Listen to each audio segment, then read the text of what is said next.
The city hums with life, but in the shadows of its towering skyline, there's a story no one sees. A fight breaks out on a street corner, two men, fists flying, voices sharp with anger. The crowd freezes, unsure of what to do, their eyes wide with tension. But then, a figure steps forward. It's Thomas, scruffy beard, tattered coat, eyes that carry the weight of 1,000 regrets. He raises a hand, and the chaos stops just like that. The air goes still. No one knows who he is, but for a moment, everything changes. You think you know his story, but you don't. And this is just the beginning. The city felt heavy this morning. The kind of heaviness you can only get when the weight of the world presses down on everything. When the cold air bites at your skin and the streets buzz with people who can't be bothered to look up. Thomas, no, Elliot Hargrave, as he used to be, sat on the worn bench tucked beneath the gray awning of a forgotten corner cafe. His eyes traced the outline of the skyscrapers in the distance, their sharp angles almost mocking the soft curve of his weathered face. His coat, once an expensive tailored piece, now hung loosely on his thin frame, fraying at the cuffs. A distant memory of who he once was. He didn't mind the cold. He didn't mind the loneliness. But today, something about the noise felt different. The shout cut through the hum of traffic. Then another. A burst of anger, quick and loud, followed by the sound of bodies colliding. Two young men were locked in a vicious struggle in the alleyway across the street. Their words came out in a blur of threats, their fists flying with reckless fury. The people nearby stopped, hesitant, some even stepping back like they were watching a storm, unsure if they should intervene. Thomas hesitated for just a moment, his eyes narrowing. But it wasn't fear that held him back. It was the same old feeling that had kept him hidden away from the world for so long. I can't get involved. Not again. And yet, without even thinking, he stood. His legs, stiff from sitting for too long, moved with a slow, deliberate confidence. He didn't rush, didn't shout, he just stepped into the chaos, his worn boots striking the pavement with a soft thud. The young men didn't even see him approach, too caught up in their anger. But when Thomas raised his hand, the world seemed to freeze. The tension in the air thickened, hanging there like a charged wire. One of the men, mid-punch, paused. His fist hovered in the air. The other's chest heaved with a sharp intake of breath, staring at Thomas like a deer caught in headlights. The silence stretched, but it wasn't awkward. It was powerful, and in that moment no one moved. Not the crowd that had gathered, not the fighters, not even Thomas. He stood there, just watching them, his expression unreadable. Finally, the man who had been punching lowered his fists, his anger dissipating as quickly as it had come. His shoulders sagged, and the other man, equally confused, took a step back, still panting but no longer willing to fight. Thomas didn't say a word. He didn't need to. His presence alone had stopped the fight, calmed the storm, in a way that felt almost too effortless. The crowd, which had been frozen, slowly began to murmur. Some were still unsure if they should step forward, but others were already moving away, looking at Thomas with a strange mix of respect and curiosity. For a moment, he stood alone again, his hands still outstretched, the air thick with a tension that was now fading. His heart didn't race. He didn't feel triumphant. In fact, there was something hollow about the whole thing, something that reminded him how much he had lost. But as Thomas turned to leave, his eyes caught someone at the edge of the crowd. A familiar face. Anna. She was watching him, her eyes wide with recognition. She didn't say anything at first, but her lips parted as if she wanted to speak. Thomas slowed, the noise of the crowd fading into the background. "Thomas," Anna said, her voice soft but urgent. "Is it really you?" He didn't answer right away. For a long moment, he simply looked at her.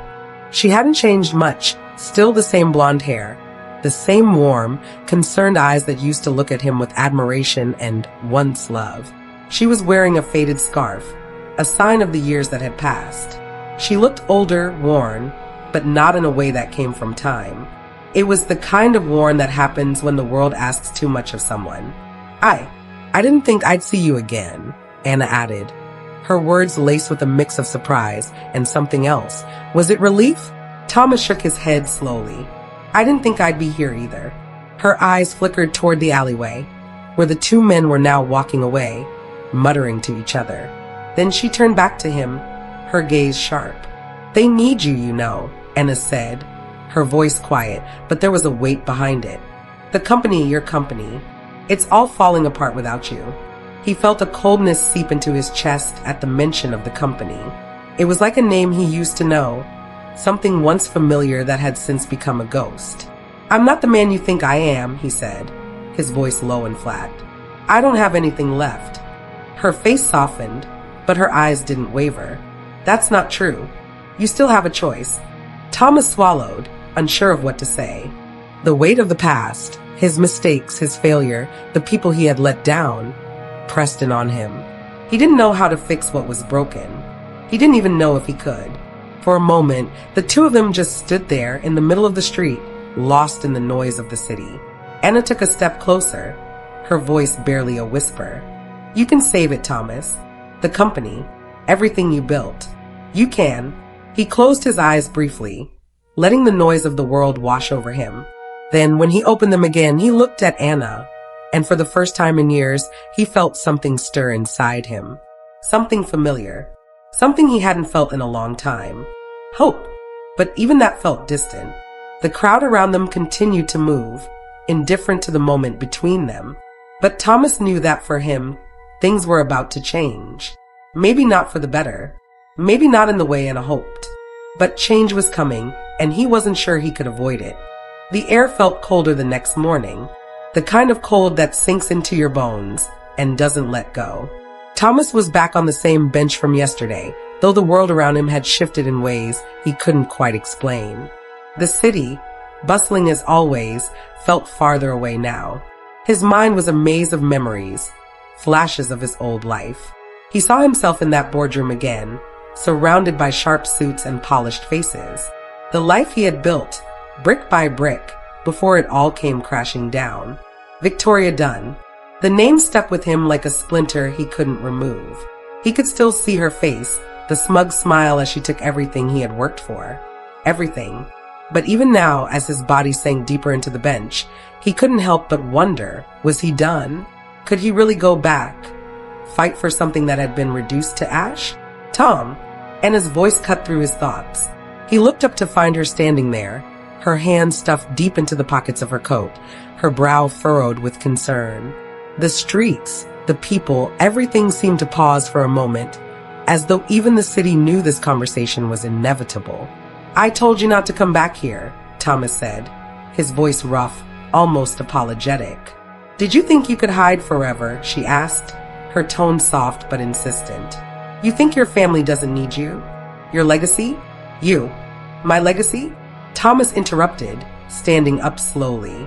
He was taller than Anna, but right now, it felt like she was looking down on him. I ruined that. Don't you get it? I ruined everything. I'm a ghost now, Anna. I'm not the man you think I am. Her eyes softened, but her voice didn't waver. You're still Thomas Hargrave. You're just lost. And I get that. But we need you. I need you. Thomas shifted uncomfortably, his gaze darting around the street, as though the buildings could offer him an escape. I can't fix this. It's too far gone. She stepped closer, closing the space between them, her voice dropping to a whisper. It's never too far gone. Not for you. The words hit harder than he expected. He had told himself for years that he wasn't worthy of redemption, that nothing he could do would change the fact that he had destroyed everything. But standing here in front of Anna, he wasn't so sure anymore. Do you even know what's happening at the company? Anna asked, her eyes glinting with something close to desperation. Thomas stiffened. I don't want to know. I get it. I do, she said, her voice breaking. But it's not just your company, Thomas. It's everyone's. There are people who still believe in you, who believe in what you built. And Victoria, she's tearing it apart, piece by piece. If you don't come back, it's over. For a moment, there was silence. Thomas could hear the soft hum of the city around him, the distant honking of cars, the rush of footsteps, but his mind was still anchored to Anna's words. Her eyes met his, searching, pleading. You're not the same man who ran from the fire. You're stronger now. Please come back. His heart clenched. Strength? Did he really have it in him to face it all again? The shame, the guilt, the people who had looked up to him only to watch him crash and burn. I'm not the man I was, Anna, he whispered. I can't. You can, she interrupted. And you have to. For them. For yourself.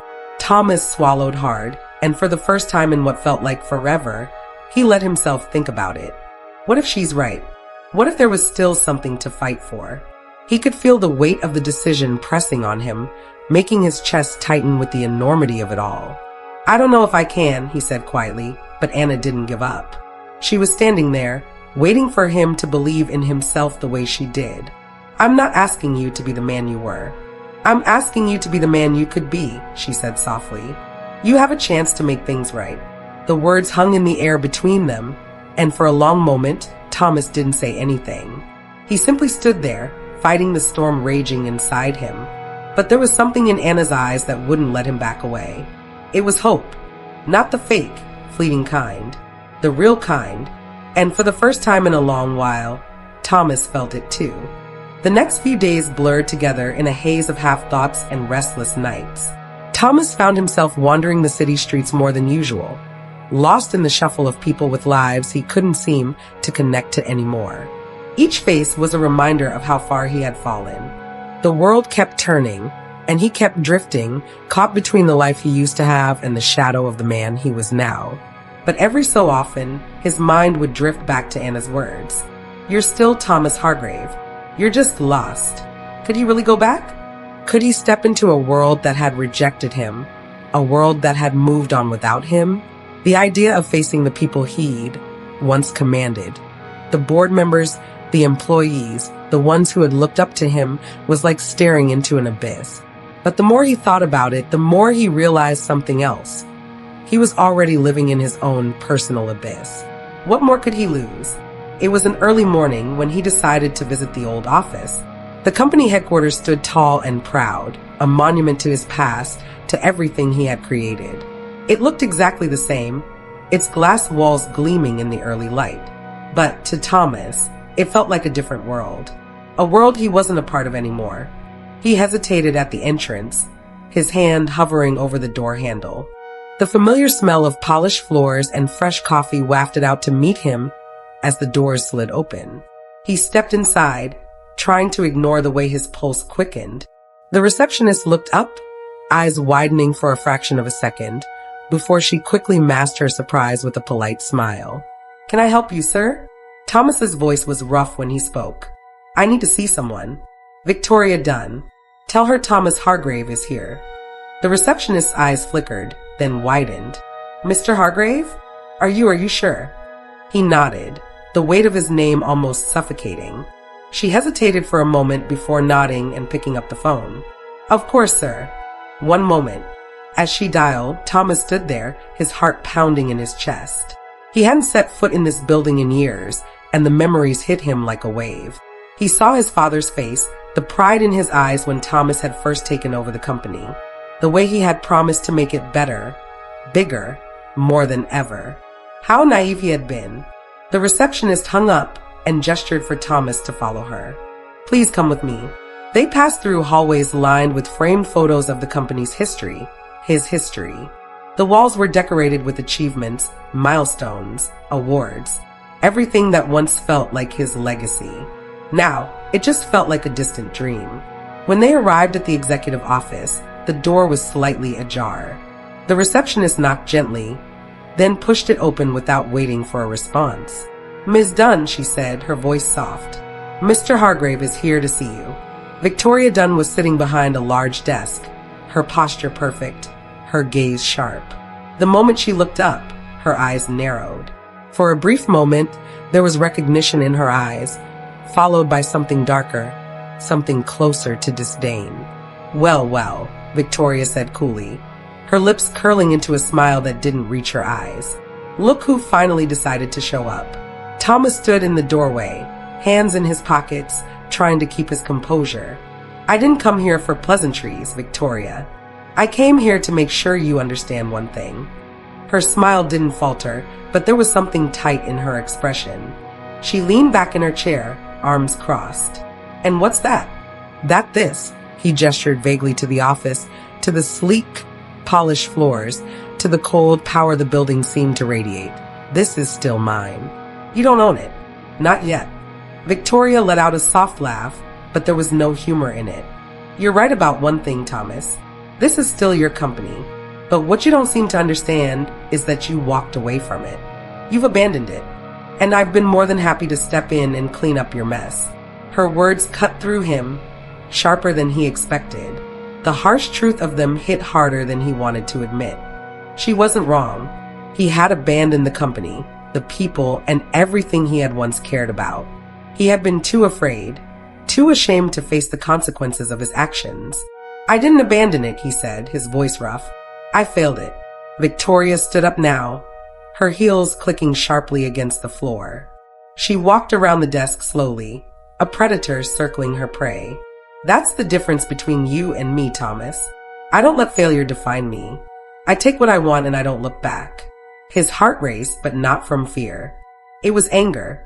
Anger at himself, at her, at everything that had led to this moment. She had taken what he had built. She had torn it apart with no regard for the people it had affected. "You've been running the company into the ground," Thomas said, the words almost choking him. "And you're too blind to see it." Victoria's smile finally disappeared, replaced by a look of cold fury. "You have no right to lecture me, not after everything you've done. This company is mine now, and no matter how much you regret what happened, you're not getting it back." Thomas stepped forward, his voice low but steady. "We'll see about that." For a brief moment, the two of them stood there, locked in a silent battle, their eyes locked. Thomas could feel the weight of his past on his shoulders, but there was something else too, something lighter. He wasn't entirely powerless anymore. He had come back, after all, and maybe, just maybe, he still had a chance to fix things. Thomas left Victoria's office with a sense of finality in the air. It wasn't the triumph he'd expected, nor the closure he had imagined. Instead, it felt like stepping into a new kind of battle, one where every word, every move would matter. The weight of his decision hung heavy on his shoulders as he walked back through the familiar halls of the headquarters, feeling out of place in a world he once commanded with ease. The receptionist greeted him again, a polite nod and a soft murmur of goodbye, but there was something else in her eyes now. A glimmer of recognition, perhaps, but also something else, something that made Thomas feel even more out of place. The world had moved on without him, and he was struggling to find his footing. Outside, the city stretched wide and open before him, but it felt smaller now, suffocating almost. The world was bigger, faster, and his place in it? Unclear.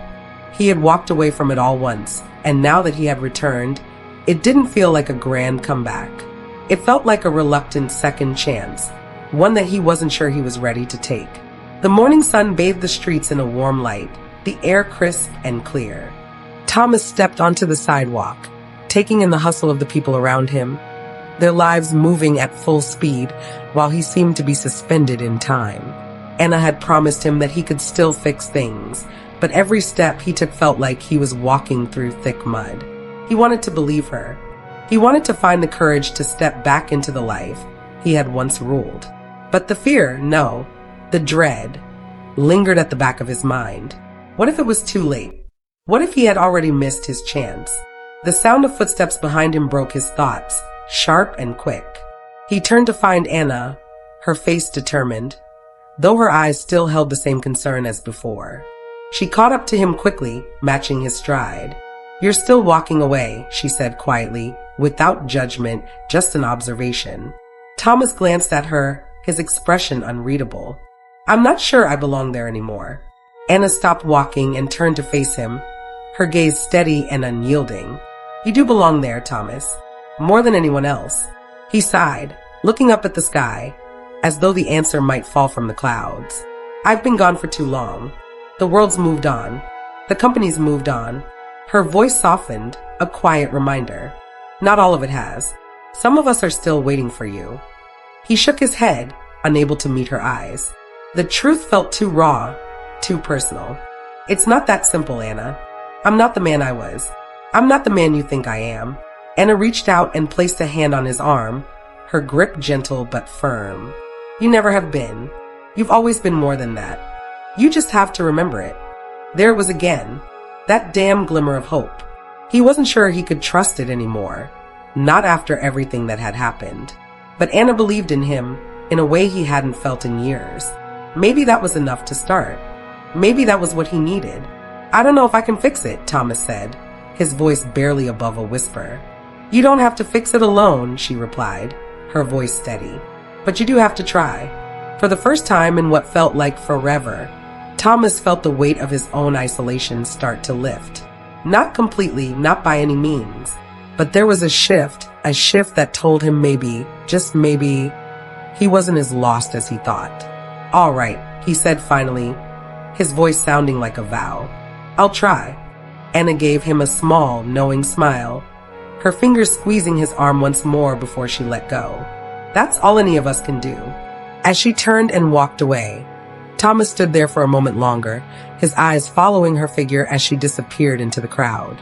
There was something about the way she had spoken to him, with such certainty, that made him feel as though this might be the beginning of something different. He wasn't sure if it was hope or desperation, or simply the need for a new direction, but he knew one thing for certain: it was time to act. The fight he had avoided for so long was now unavoidable, and this time he wouldn't run from it. The morning after his conversation with Anna, Thomas found himself staring at the same office building that had once been the center of his universe. It seemed so much taller now. Or maybe it was just the weight of what he was about to do pressing down on him. He stood at the base of the glass tower, staring up, his hands stuffed into the pockets of his coat. The company that had once been his kingdom, his everything, was on the brink of disaster. Victoria Dunn's ruthless grip on it felt suffocating, but Thomas hadn't been able to muster the strength to reclaim what was rightfully his. Not until now. Not until Anna had reminded him that he wasn't done. For the first time in years, he felt something close to resolve. Anna's words echoed in his mind. You don't have to fix it alone. And it was true. The weight he had carried alone for so long, the failure, the guilt, the shame, it had all been his to bear. But now he wasn't standing there alone. Anna had shown him that he didn't have to carry it all on his own anymore. With a deep breath, Thomas pushed open the revolving doors and walked inside. The lobby was as pristine as he remembered, marble floors gleaming under the overhead lights, the sound of distant conversations floating through the air. The receptionist looked up when he approached, her eyes widening with surprise. Mr. Hargrave? Her voice was hesitant, unsure. Are you here for a meeting? Thomas didn't answer right away. He didn't need to. He wasn't just a visitor anymore. He was reclaiming what was his. I'm here to take back what's mine, he said quietly, but with certainty. The receptionist blinked, unsure of how to respond. I'll let Ms. Dunn know you're here. Please do, Thomas said, his voice carrying a quiet authority. He felt the old power stir within him, a reminder of the man he used to be, the man who had built this empire from the ground up. As he waited, his mind wandered back to that fateful day when everything had gone wrong. The day his empire had crumbled. He had stood there, helpless, watching his world fall apart. It was too late to change the past, too late to undo the damage he had caused. But standing here now, he realized one thing: he still had a choice. Victoria Dunn appeared in the doorway, her heels clicking sharply on the floor as she approached. She looked every bit the part of the ruthless CEO she had become. Perfectly put together, her posture rigid, her smile thin. Well, the prodigal son returns, she said with a cold, almost amused smile. To what do I owe this honor? Thomas met her gaze without flinching. There was no longer any fear in his eyes, just a quiet confidence. I'm here to take control back. I won't let you destroy what I built. Victoria's smile faltered for the briefest moment before it returned, sharper than ever. You have no say in this anymore. It's mine now, Thomas. The company, the board, everything you left behind, it's all mine. I didn't leave it behind, Thomas said, his voice low but steady. I stepped away because I thought I wasn't worthy of it anymore. But you've proven that this place needs someone who knows what it stands for. I'm that person." Victoria's eyes flashed with something close to contempt. "And what exactly do you think you can do now, after all these years? You think they'll just forget that you abandoned them? They don't need me to be perfect. They need someone who can fight for them," Thomas replied, his words coming with a quiet force that surprised even him. He hadn't realized how much he had wanted this, how badly he needed to reclaim the control that had once been his. Victoria stepped closer, her expression a mix of amusement and malice. "You're delusional. This company is already mine. No one will follow you. They'll follow me." Her words hung in the air between them like a challenge, but Thomas wasn't intimidated anymore. Not by her. Not by anyone. His shoulders straightened, and for the first time in a long time, he looked her in the eye. Not with arrogance, but with the quiet strength of a man who knew what he stood to lose. "I'm not asking for followers," he said. "I'm asking for a chance to rebuild, to fix what you've torn apart."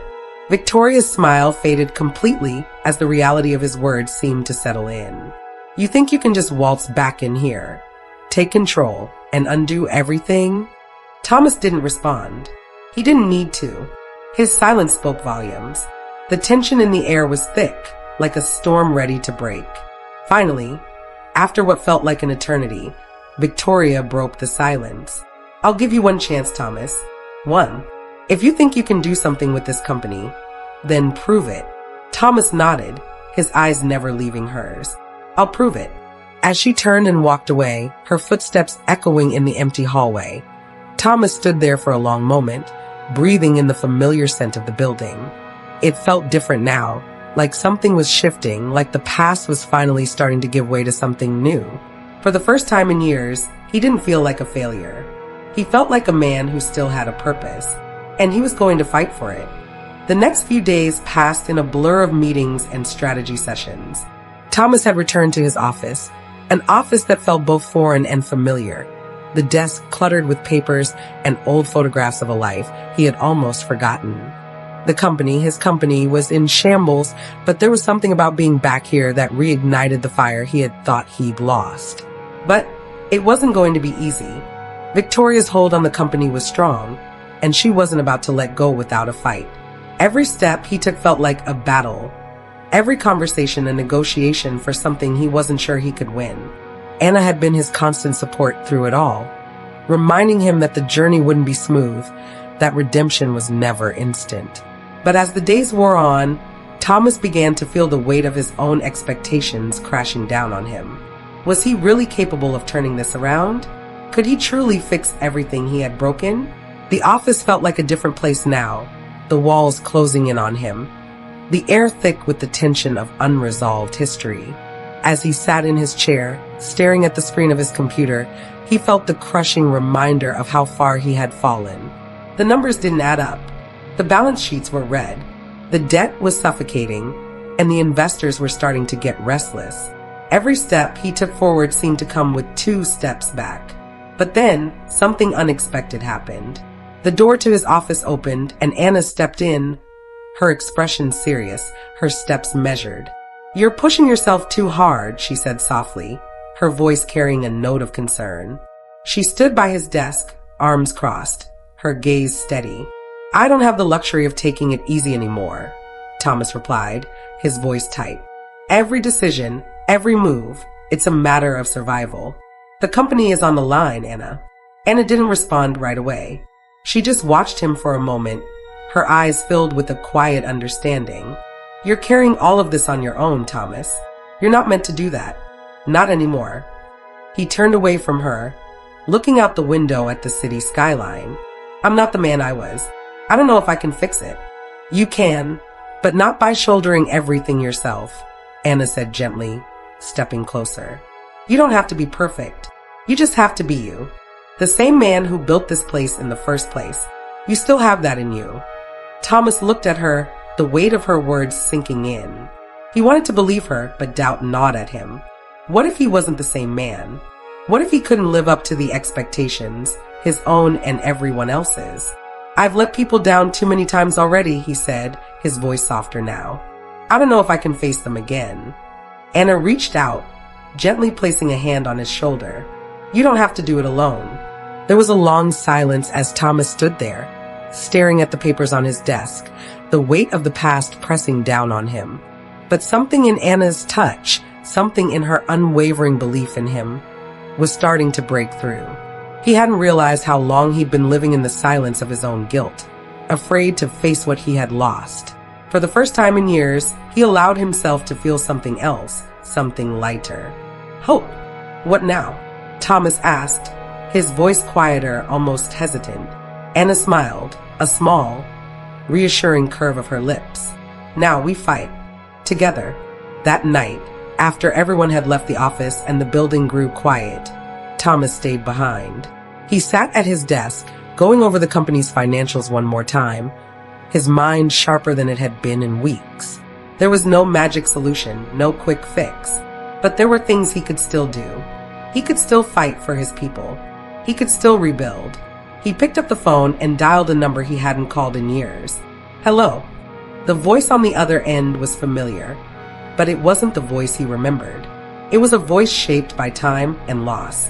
It's Thomas, he said, his voice steady. I need your help. I need you to help me take down Victoria. There was a long pause before the voice replied. I never thought I'd hear from you again. But all right, what's the plan? Thomas smiled, the first real smile he'd felt in a long time. We're going to fix this. Together. The plan was set, but it wasn't a perfect one. It never could be. Rebuilding something as massive as Hargrave Enterprises from the wreckage wasn't a smooth, linear process. There were too many people to win over, too many layers of betrayal and trust to navigate. But Thomas wasn't afraid anymore. Not like he used to be. This time, he wasn't running from his past. He was facing it head on. Anna was by his side every step of the way. She had been his constant reminder that this fight was worth it, that the people still believed in him, that the company was still salvageable. And though the fear still lurked in the background, buried deep beneath the surface, there was something else now. Purpose. A fierce, steady kind of purpose that drove him forward. But Victoria was a formidable opponent. She didn't just have control of the company. She had influence, power, and the kind of cold ambition that made her unstoppable. She would never give up what she'd taken without a fight. And Thomas knew that. It was early morning when the first move was made. Thomas stood in the boardroom, the table in front of him gleaming under the fluorescent lights. The faces around the table were a mix of the old guard and new investors, all waiting to see who would come out on top. Most of them were still loyal to Victoria, not because they believed in her, but because they were afraid of her. The room grew quiet as Thomas stood, his heart pounding in his chest. This was it, the moment of reckoning. Ladies and gentlemen, Thomas began, his voice calm but firm, Hargrave Enterprises isn't what it used to be. And the truth is, that's because of me. I walked away when I should have stayed. I let it slip through my fingers. But today, I'm here to tell you that I'm ready to fight for it. I'm ready to rebuild. There was a ripple of murmurs around the room, but Thomas kept his focus. He didn't look at Victoria, he couldn't. He needed to stay present, to keep his mind on the people in the room, the ones who still had faith in him. Victoria's voice broke through the silence. And what exactly are you going to do, Thomas? You think you can waltz back in here and fix everything with your charm? Thomas met her gaze then, steady and unwavering. No, I'm going to fix it with hard work, with integrity, and with the people who still believe in this company. I'm going to take it back, piece by piece. Victoria's eyes narrowed. She stood slowly, her heels clicking against the floor with calculated precision. You think you can take control from me? I've built my own empire here. You were nothing but a figurehead. Thomas could feel the weight of her words, the venom behind them, but it didn't matter anymore.